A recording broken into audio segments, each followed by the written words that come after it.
Ready to go?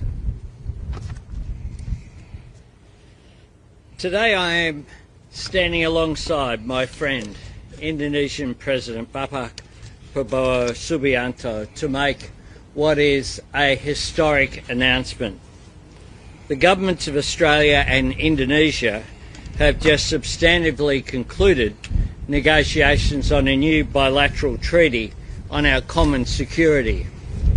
Australia's relationship with Indonesia is based on friendship, trust, mutual respect and a shared commitment to peace and stability in our region.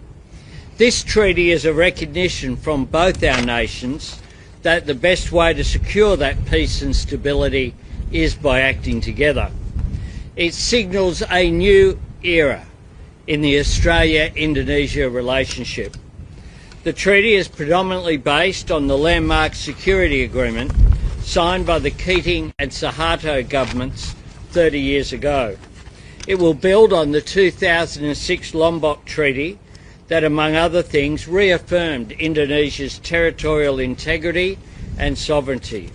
It also builds on the Defence Cooperation Agreement that we signed together last year.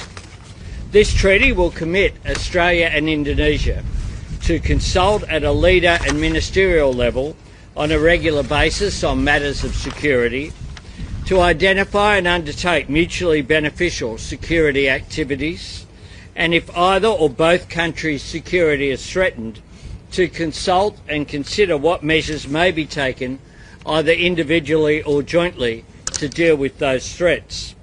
This is a watershed moment in the Australia-Indonesia relationship.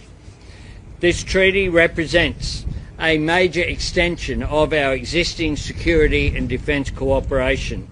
It shows the relationship is as strong as it has ever been, and that's a great thing for our region and for the people of both Australia and Indonesia. I hope to travel to Indonesia in January next year at the President's invitation to formally sign the new treaty after it has gone through our domestic processes. I'll now hand to the President for his remarks. Thank you. Honourable Anthony Albanese, Prime Minister of Australia, Ministers, high-ranking officials, senior officers of the Australian Defence Forces, Australian Navy, Captain of the HMAS Canberra, distinguished members of the media.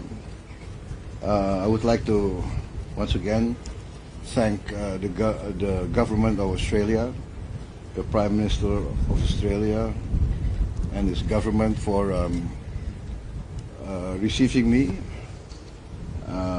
This is my first state visit to Australia, although I've been here many times. And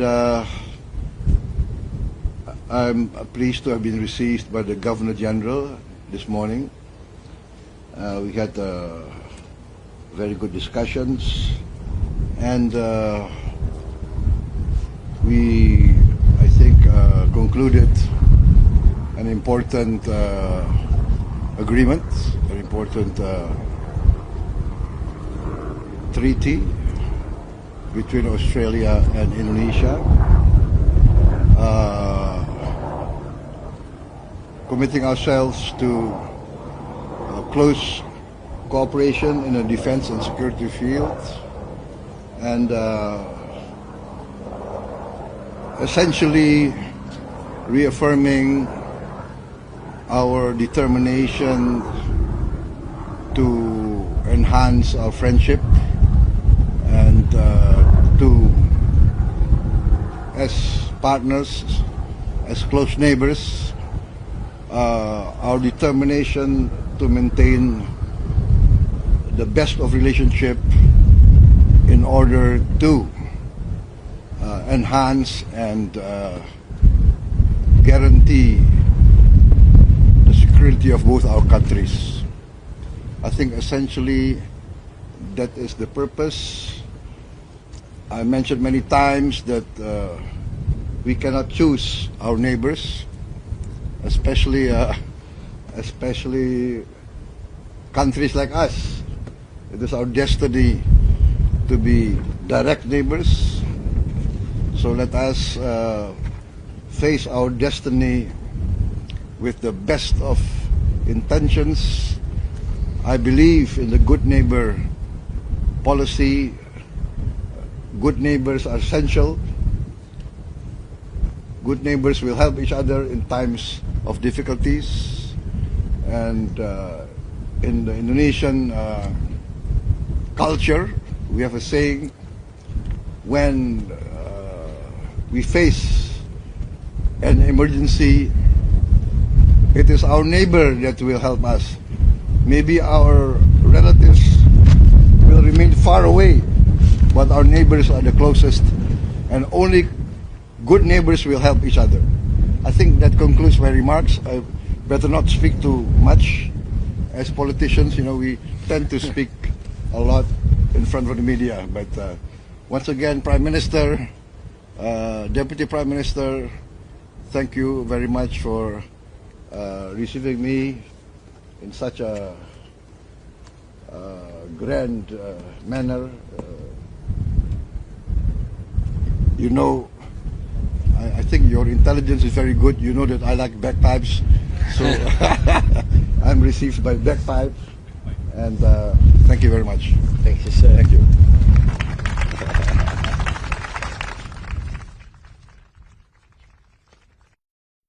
I thank the Chief of Navy and the Captain of the HMAS Canberra and all of the naval personnel who've welcomed us here and helped to organise this visit today. Thank you.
Black Hawk. That's the Black Hawk, and that's a Navy helicopter.